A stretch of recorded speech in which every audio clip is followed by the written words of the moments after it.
को राहत देगी सरकार।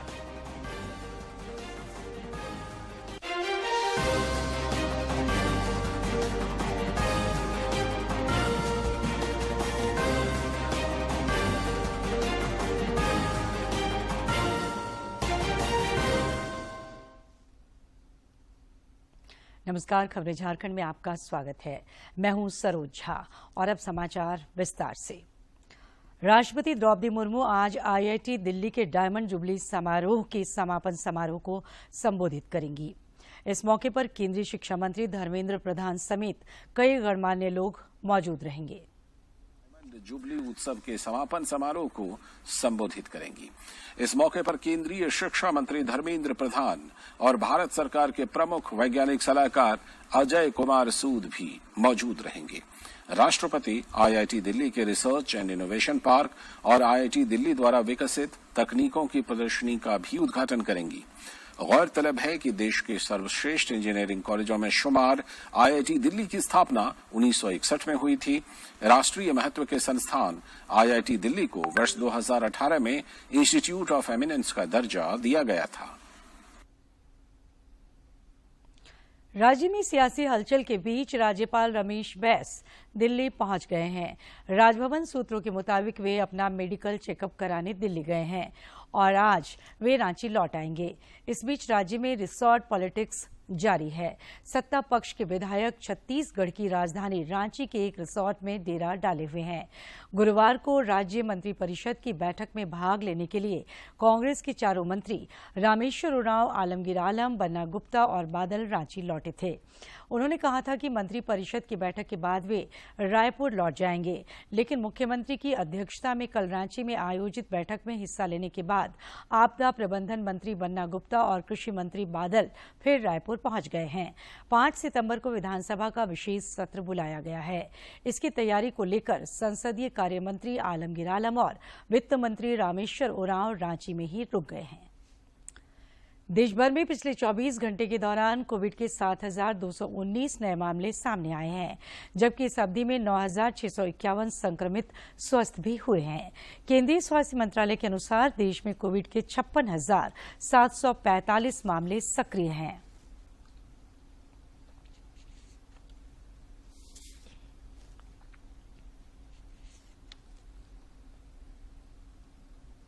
इधर झारखंड में भी कोरोना से जंग जारी है और पिछले 24 घंटे के दौरान अनेक कोरोना वीरों ने इस महामारी को शिकस्त दी है। रांची में इस अवधि में 3 नए मरीजों की पुष्टि हुई, जबकि 5 मरीजों ने कोरोना को हराया। जिले में अब कोरोना के 30 एक्टिव केस शेष हैं।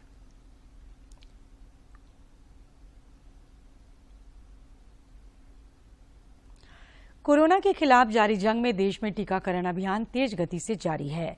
केंद्रीय स्वास्थ्य मंत्रालय के अनुसार देश में अब तक कुल 2 अरब 13 करोड़ 5 लाख से अधिक कोविड रोधी टीके लगाए जा चुके हैं।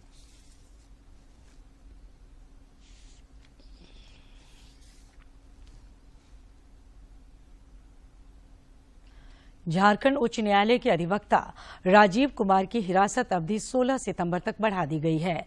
राजीव कुमार की पेशी कल कोलकाता से वीडियो कॉन्फ्रेंसिंग के जरिए रांची के पीएलए कोर्ट के विशेष न्यायाधीश पीके शर्मा की कोर्ट में हुई। वहीं कोलकाता हाईकोर्ट ने राजीव कुमार की जमानत याचिका खारिज कर दी। उधर मुख्यमंत्री हेमंत सोरेन के बरहेट विधायक प्रतिनिधि पंकज मिश्रा और उनके करीबी बच्चू यादव की भी हिरासत अवधि 16 सितंबर तक बढ़ा दी गई है। होटवार जेल में बंद बच्चू यादव की पेशी वीडियो कॉन्फ्रेंसिंग के जरिए हुई, जबकि रिम्स में इलाज करा रहे पंकज मिश्रा वकील के माध्यम से पेश हुए। अंतर्राष्ट्रीय मुद्रा कोष ने कहा है कि भारत इस साल 7% से अधिक की वृद्धि के साथ दुनिया की 5वीं सबसे बड़ी अर्थव्यवस्था बन सकता है। भारत ब्रिटेन को पछाड़कर विश्व की 5वीं सबसे बड़ी अर्थव्यवस्था बन गया है। ब्लूमबर्ग की रिपोर्ट के अनुसार भारत ने ब्रिटेन को 6ठे पायदान पर धकेल दिया है। ध्यान रहे कि विश्व की 5 सबसे बड़ी अर्थव्यवस्थाओं में भारत के साथ साथ अमेरिका, चीन, जापान और जर्मनी शामिल हैं। अर्थव्यवस्था का दर्जा अंतर्राष्ट्रीय मुद्रा कोष द्वारा संकलित सकल घरेलू उत्पाद आंकड़ों के आधार पर निर्धारित किया गया है। गौरतलब है कि अर्थव्यवस्था की रैंकिंग में एक दशक पहले भारत 11वें स्थान पर था। जनजातीय मामले की केंद्रीय राज्य मंत्री रेणुका सिंह ने पश्चिमी सिंहभूम जिले में केंद्र प्रायोजित योजनाओं की समीक्षा की। इस दौरान जिले के उपायुक्त, उप विकास आयुक्त और वन प्रमंडल पदाधिकारी सहित संबंधित पदाधिकारी मौजूद थे। इस दौरान केंद्रीय राज्य मंत्री ने विकास योजनाओं का लाभ समाज के अंतिम व्यक्ति तक पहुंचाने का निर्देश दिया।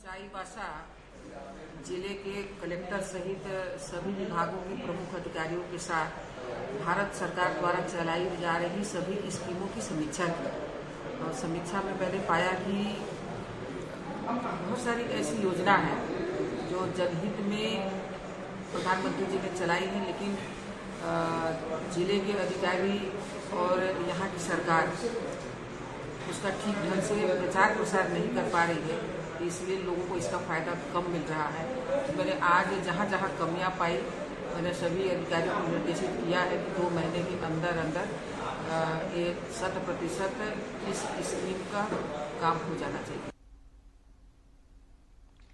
इधर जनजातीय मामलों के केंद्रीय मंत्री अर्जुन मुंडा अपने लोकसभा क्षेत्र खूंटी के दौरे पर हैं। इस क्रम में उन्होंने खूंटी के मुरहू स्थित महादेव मंड में सार्वजनिक गणेश पूजा समिति के गणेश आरती में शामिल हुए। मौके पर पूजा समिति के लोगों ने उनका स्वागत किया। सरायकेला खरसावां जिले के नक्सल प्रभावित कुचाई थाना क्षेत्र के बरूदा पहाड़ी पर सीआरपीएफ जवानों और नक्सलियों के बीच हुई मुठभेड़ में सुरक्षा बलों ने एक महिला नक्सली समेत 2 माओवादियों को ढेर कर दिया। हालांकि इस दौरान 1 करोड़ रुपए का इनामी माओवादी अनल भागने में सफल रहा। जिले के पुलिस अधीक्षक आनंद प्रकाश ने बताया कि मुठभेड़ के बाद चलाए गए सर्च ऑपरेशन में नक्सलियों के एक बड़े कैंप को भी ध्वस्त कर दिया गया। उन्होंने बताया कि कैंप से एक एसएलआर सहित 300 गोलियां, 5 केन बम, खाने पीने के सामान, मोबाइल फोन, दवाएं और कई बैग मिले हैं।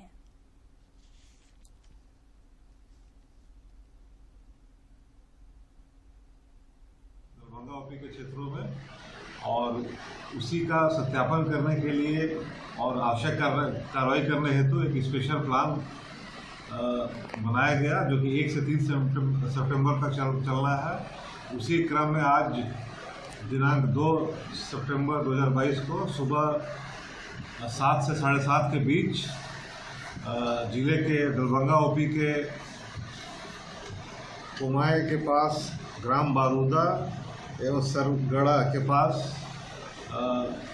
नक्सलियों ने पुलिस पर गोली चलाई, जिसके जवाब में जो पुलिस थी, जिसमें कि कोबरा, सीआरपीएफ, जैप, जेजे और जिला पुलिस थी, उन्होंने जवाबी कार्रवाई की और करते हुए इस मुठभेड़ में 2 नक्सलियों की मृत्यु हो गई है। दोनों के नाम का भी पता चल गया है। एक नक्सली है रीला माला, जो कि निर्मल की पत्नी है, वो मारी गई है, महिला नक्सली। और एक काली करके है, जिसका उम्र 30 साल से ज़्यादा है, उसके पास एक एसएलआर और कुछ गोलियां बरामद हुई है। तो ये समाचारों का सिलसिला जारी रहेगा, लेकिन इस विराम के बाद। सपना देखना जरूरी है, गिरना और गिरकर संभलना उससे भी ज्यादा जरूरी है। कुछ पाने के लिए पक्का इरादा और फिर पूरी लगन के साथ मेहनत, तब जाकर मिलती है मंजिल। मैं Angel Marina Tirkey, Miss United Nations Earth 2022। आप भी बदल सकते हैं देश की तस्वीर। अब आपकी बारी है, आपकी आवाज बने लोकतंत्र की पहचान। अगर आप 18 साल के हैं या होने वाले हैं, तो अब साल में 1 नहीं 4 अलग अलग तारीखों 1 जनवरी, 1 अप्रैल, 1 जुलाई और 1 अक्टूबर की अहर्ता तिथि के अनुसार वर्ष में कभी भी वोटर लिस्ट में नाम जुड़वाएं। अपना आधार नंबर वोटर लिस्ट से जुड़वाएं, ऑनलाइन वोटर हेल्पलाइन ऐप या nvsp.in पर आवेदन करें। एक सही फैसले से ही मिलती है जिंदगी को सही दिशा। इसलिए जागरूक बने, मतदाता बने, लोकतंत्र की मजबूती का हिस्सा बने।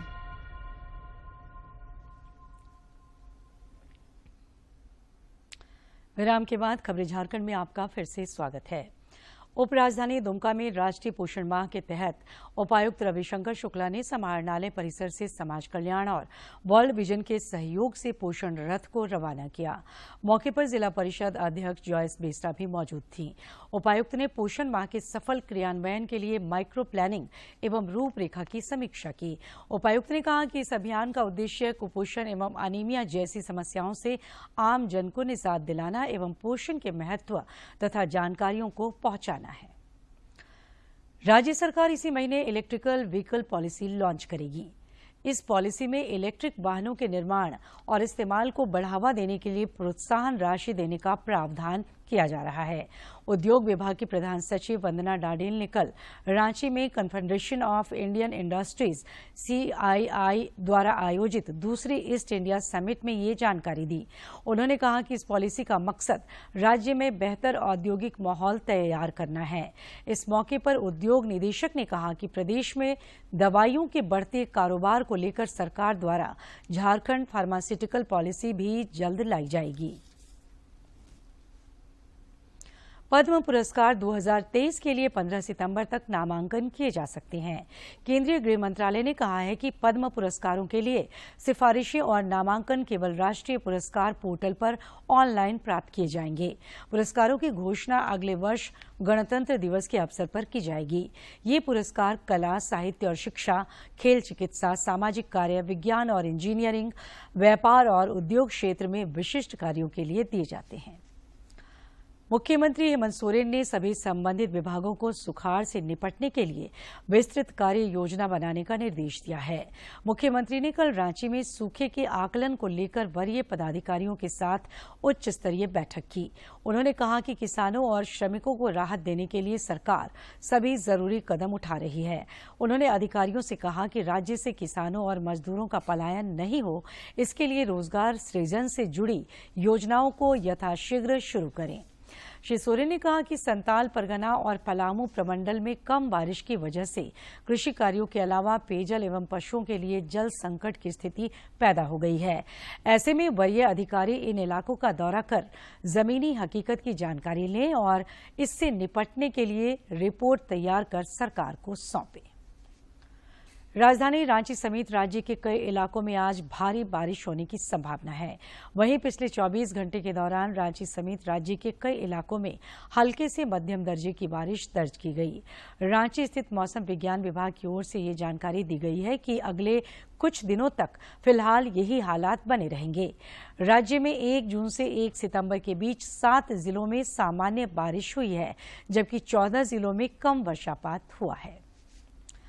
साहिबगंज स्थित महादेवगंज के 3 किशोर नहाने के क्रम में गंगा नदी में डूब गए। स्थानीय लोगों ने देर शाम तक उनकी खोजबीन की, परंतु नहीं मिल पाए। आज गोताखोरों की मदद से गंगा नदी में डूबे बच्चों की तलाश की जा रही है। गौरतलब है कि कुछ दिनों से गंगा नदी के जल स्तर में निरंतर वृद्धि हो रही है। इसीलिए तटीय इलाकों में स्थानीय लोगों को ये सलाह दी गई है कि वे सावधानीपूर्वक स्नान करें। इधर लगातार हो रही बारिश के कारण रांची जिले में स्थित गेतलसूद डैम का जलस्तर खतरे के निशान को पार कर गया है। इसे देखते हुए डैम के 2 रेडियल गेट को खोलकर पानी बहाया जा रहा है।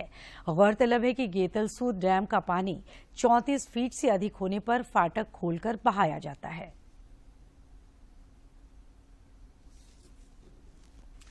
सुब्रतो कप अंतर्राष्ट्रीय फुटबॉल टूर्नामेंट के 61वें सत्र का आयोजन कोविड-19 महामारी के कारण 2 साल के ब्रेक के बाद 6 सितंबर से होगा। ये टूर्नामेंट 13 अक्टूबर तक चलेगा। नई दिल्ली में सुब्रतो कप फुटबॉल टूर्नामेंट की ट्रॉफी का अनावरण किया गया। पेश है ये रिपोर्ट।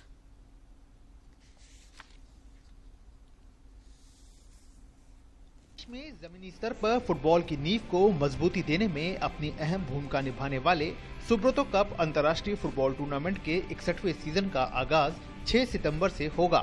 कोरोना महामारी के चलते 2 साल बाद ये प्रतियोगिता एक बार फिर से सामने है। इस टूर्नामेंट के पिछले सत्र का आयोजन 2019 में किया गया था, जबकि कोविड-19 महामारी के कारण 2020 और 2021 में टूर्नामेंट का आयोजन नहीं हो सका था। The participation of school teams has increased over the years very substantially, and the national integration motto and the sporting excellence are truly testified and which has become a cradle of soccer for this country, this tournament. Now we have to regroup and see what are the talents available in this tournament. And finally, when they select these people and we have the scholarship scheme, that time we will decide which level we should take. I think it will take some more time for us to get into this. As of now, we're trying to regroup and conduct this in the most befitting manner as we have been doing before 2019. And we will ensure that we'll take it to a different level after we see the performance of players in this tournament. वहीं इस मौके पर मौजूद भारतीय football team के पूर्व कप्तान बाईचुंग भूटिया ने कहा कि ये टूर्नामेंट जमीनी स्तर पर नई पौध को एक नया आयाम दे रहा है। It's a great platform and I think that's what Super Cup tournament gives it, and I've been one of the product from there, and it's grown from the years from what it was in 1991 to now. गुरुवार को tournament की आधिकारिक kit, गेंद और trophy का अनावरण किया गया। टूर्नामेंट का आयोजन 3 वर्गों में किया जाएगा। तीनों वर्ग में कुल मिलाकर 92 टीमें हिस्सा लेंगी, जिसमें जूनियर लड़कों के वर्ग में बांग्लादेश की एक टीम अंतर्राष्ट्रीय टीम के रूप में मौजूद है। ये टूर्नामेंट 13 अक्टूबर तक चलेगा। तापस भट्टाचार्य की रिपोर्ट, डीडी न्यूज, दिल्ली।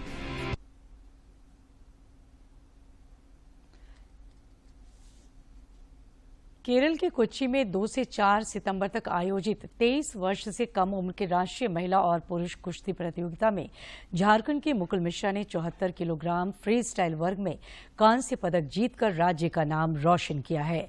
प्रतियोगिता के दौरान कोच नीलेश कुमार साहू और धीरज कुमार चौबे भी मौजूद थे।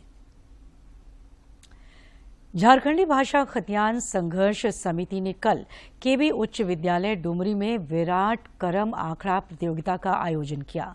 प्रतियोगिता में नवाडीह और धनबाद जिले के तोपचांची प्रखंड के सैकड़ों युवक युवतियों की दर्जनों टीम ने भाग लिया। मौके पर जयराम महतो ने कहा कि राज्य सरकार को करम पर्व पर सार्वजनिक अवकाश घोषित करना चाहिए। एशिया कप में भारत और पाकिस्तान के बीच कल सुपर 4 के मुकाबले होंगे। इससे पहले कल पाकिस्तान ने हांगकांग को 155 रन से हरा दिया। खेल के मैदान से एशिया कप में आज से सुपर 4 के मुकाबले शुरू हो रहे हैं। सुपर 4 में पहला मुकाबला श्रीलंका और अफगानिस्तान के बीच शारजाह में खेला जाएगा। आज खेले जाने वाले इस मुकाबले में श्रीलंका के पास अपनी हार का बदला लेने का मौका होगा, तो वहीं अफगानिस्तान की कोशिश जीत के सिलसिले को जारी रखने की होगी। केंद्र सरकार का पोषण अभियान लोहरदगा जिले की गर्भवती महिलाओं और बच्चों के लिए वरदान साबित हो रहा है। देखते हैं एक रिपोर्ट।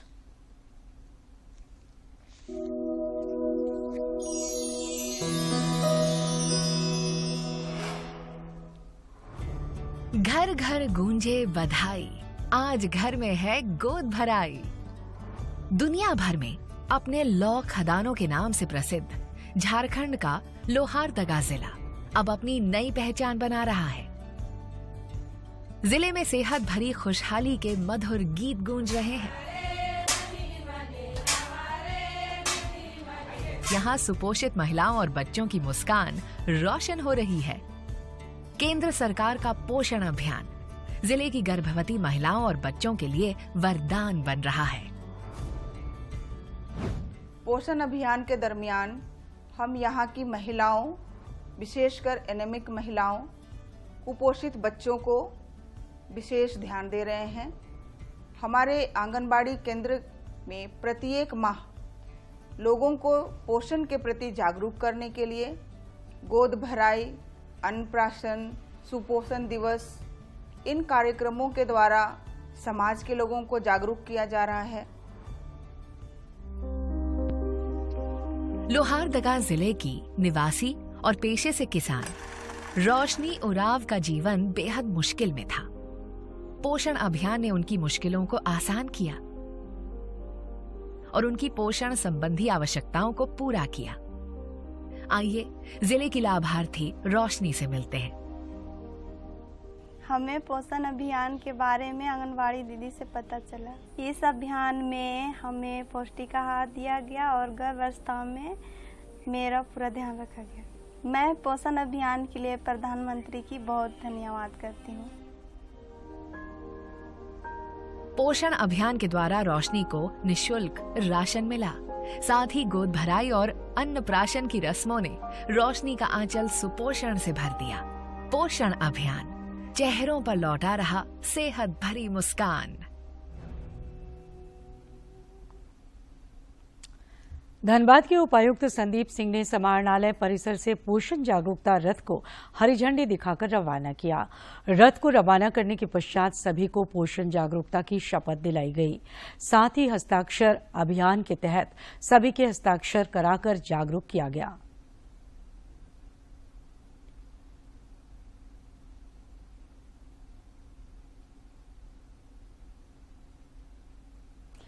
आज के दौर में कई ऐसे युवा हैं जो अच्छी शिक्षा हासिल करने के बाद भी गोपालन और खेतीबाड़ी से जुड़कर अपनी आय का स्रोत बढ़ा रहे हैं। पशुपालन और खेती करने के पीछे उनका एक मकसद स्वयं का व्यवसाय भी स्थापित करना है, जिससे वे आत्मनिर्भर बन सकें। देखते हैं ये रिपोर्ट।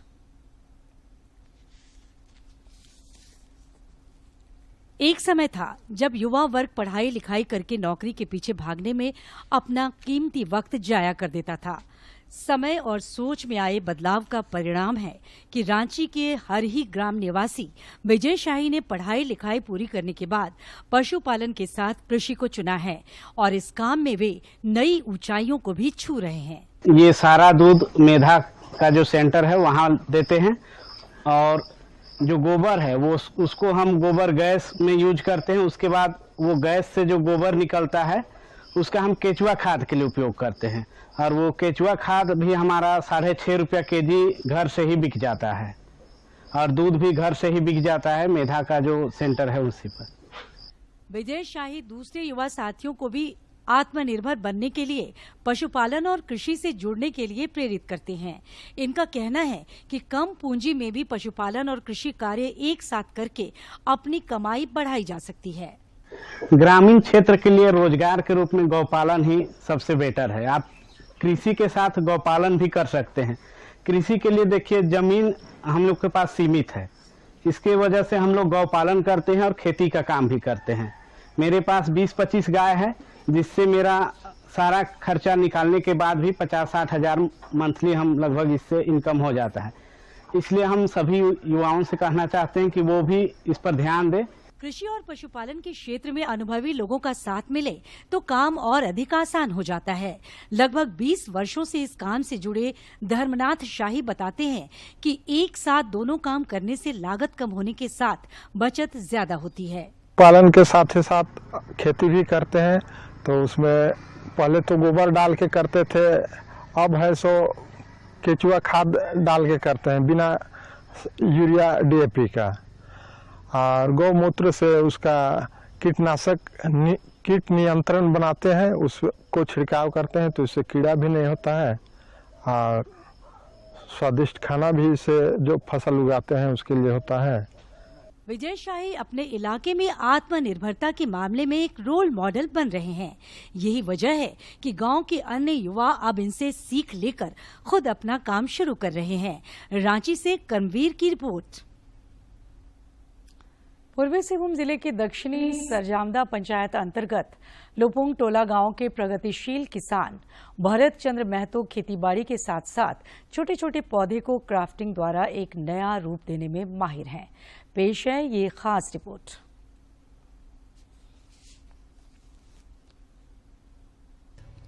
जमशेदपुर मुख्यालय से 45 किलोमीटर दूर दक्षिणी सरजामदा पंचायत अंतर्गत लुपुंग टोला गांव में रहने वाले प्रगतिशील किसान भरचंद महतो छोटे छोटे पौधे को क्राफ्टिंग द्वारा एक नया रूप देने में माहिर हैं। छोटे नस्ल के साथ वे बड़े नस्ल के पौधों जैसे आम और अमरूद की भी क्राफ्टिंग करते हैं। अड़हुल फूल क्राफ्टिंग करने से एक पौधे में 3-4 किस्म के अलग अलग रंग के फूल आते हैं। छोटे छोटे पौधे जो बड़े होते हैं तो उसको हम खेत में लगाते हैं और नेट का जो है वो गृह वाटिका के अंतर्गत जो हमारे झारखंड सरकार की ओर से गृह वाटिका योजना के अंतर्गत हमको कृषकों को दिया गया है। भरतचंद महतो को कृषि उद्यान विभाग से गृह वाटिका योजना के अंतर्गत सरकार की ओर से नेट शेड दिया गया और बीज भी उपलब्ध कराया गया। नेट के अंदर वे बीज को अंकुरित करते हैं और बिचड़ा तैयार करते हैं, जिसे बाद में खेतों में लगाया जाता है। कुछ पौधे होते हैं जो छोटे नस्ल के होते हैं, उस पर उनको अगर ग्राफ्ट करके उस पर उत्तम नस्ल का पौधा को उस पर लगा दिया जाए तो उनके फल बड़े बड़े होते हैं। यही ग्राफ्ट का फायदा होता है सर। भरत चंद की धर्मपत्नी अनीता महतो घर का काम करने के बाद अपने पति को कृषि कार्यों में सहयोग करती हैं। हमारे झारखंड सरकार कृषि विभाग से मिला था पौधा, बीजा मिला था और ये गिरी वाटिका का लगाए हैं बीजा अभी। इतना ही नहीं, भरतचंद महतो औषधीय पौधे भी लगाते हैं, जिसमें एलोवेरा, चंदन का वृक्ष, पत्थरकूची और संजीवनी बूटी शामिल है। संजीवनी बूटी की खासियत ये है कि कोई भी विषैला कीड़ा या जीव के काटने पर इसके पत्ते के रस से उसका उपचार किया जाता है। एक संजीवनी बूटी नाम का है जो एक प्रकार का औषधीय है। किसी भी प्रकार का विषैला सांप या बिच्छू या कोई जीव जंतु अगर काट लेता है तो उनके पत्तों को पीस करके उस पर अगर लेप लगा दिया जाता है तो जहर उतर जाता है। चूँकि हम लोग के उद्यान विकास योजना के अंतर्गत उद्यान विभाग में इस जिला को 30 लाभुकों के बीच में वितरण करने के लिए गृहवाटिका नाम की योजना है। गृहवाटिका जो मुख्यतः वैसे किसानों को दिया जा रहा है या वैसे लोगों को दिया जा रहा है जिनका पोषण भरपूर हो। क्राफ्टिंग तथा कृषि कार्यों से होने वाली आमदनी से भरतचंद महतो का घर परिवार अच्छे ढंग से चल रहा है और उनकी बेटियां अच्छी शिक्षा ग्रहण कर रही हैं। करती हम सब बहुत उनको मदद। और अब कुछ खबर राज्य के विभिन्न जिलों से।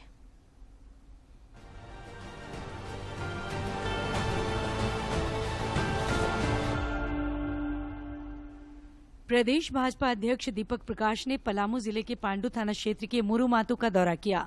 मौके पर उन्होंने कहा कि पांडु में 180 वर्षों से रह रहे महादलित परिवारों के घरों को एक विशेष समुदाय द्वारा रातों रात उजाड़ दिया गया, लेकिन प्रशासन मूक दर्शक बना रहा।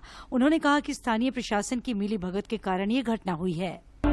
आजसू पार्टी के अध्यक्ष सुदेश कुमार महतो ने कहा है कि तमाम आंकड़े बताते हैं राज्य में विधि व्यवस्था बेकाबू हो गई है, लोगों का शासन से विश्वास खत्म हो गया है। ये हालात तब है जब गृह मंत्रालय की जिम्मेदारी खुद मुख्यमंत्री हेमंत सोरेन संभाल रहे हैं। आंकड़े बताते हैं कि कानून व्यवस्था बहाल करना सरकार की प्राथमिकता में नहीं है। देवघर के उपायुक्त मंजुनाथ भजंत्री ने जिले में विधि और सुरक्षा व्यवस्था के अलावा पिछले दिनों घटित विभिन्न घटनाओं की समीक्षा की। इस दौरान उन्होंने अधिकारियों तथा पुलिस पदाधिकारियों को आवश्यक दिशा निर्देश दिया। रामगढ़ की उपायुक्त माधवी मिश्रा ने 76 मांडू स्थित निर्माणाधीन टाउन हॉल भवन का निरीक्षण किया। इस दौरान उन्होंने अधिकारियों को अंतिम चरण का कार्य पूर्ण करने तथा टाउन हॉल को विभिन्न कार्यक्रमों के आयोजन हेतु तैयार करने का निर्देश दिया। हजारीबाग की उपायुक्त नैन्सी सहाय ने जनता दरबार में जिले के शहरी और ग्रामीण क्षेत्रों से आए लोगों की समस्याएं सुनी। इस दौरान उन्होंने संबंधित विभागों के पदाधिकारियों को जल्द से जल्द निष्पादित करने का निर्देश दिया। पलामू के उपायुक्त ए दोड्डे ने जनता दरबार में लोगों की समस्याएं सुनी। मौके पर फरियादियों के मामलों के निष्पादन के लिए विश्रामपुर बीडीओ, नवा बाजार सीओ, महिला थाना प्रभारी, सदर एसडीओ चैनपुर और लेस्लीगंज अंचलाधिकारी को ऑन स्पॉट फोन कर मामलों को तेज गति से निष्पादित करने का निर्देश दिया। पूर्वी सिंहभूम के उपायुक्त और आखिर में इस बुलेटिन के मुख्य समाचार एक बार फिर। राष्ट्रपति द्रौपदी मुर्मू आज आईआईटी दिल्ली के डायमंड जुबली समारोह के समापन समारोह को करेंगी संबोधित। इनोवेशन और रिसर्च पार्क का भी करेंगे उद्घाटन। कोलकाता हाईकोर्ट ने अधिवक्ता राजीव कुमार की जमानत याचिका खारिज की। अधिवक्ता राजीव कुमार, पंकज मिश्रा और बच्चू यादव की हिरासत अवधि 16 सितंबर तक बढ़ी। चाईबासा खरसावा सीमा पर मुठभेड़ में 2 नक्सली मारा गया। काफी मात्रा में हथियार बरामद। 1 करोड़ का इनामी भाकपा माओवादी अनल भागने में रहा सफल। और राज्य के कई इलाकों में आज भी भारी बारिश के आसार। मुख्यमंत्री ने की बैठक। सूखाग्रस्त इलाकों में किसानों और मजदूरों को राहत देगी सरकार।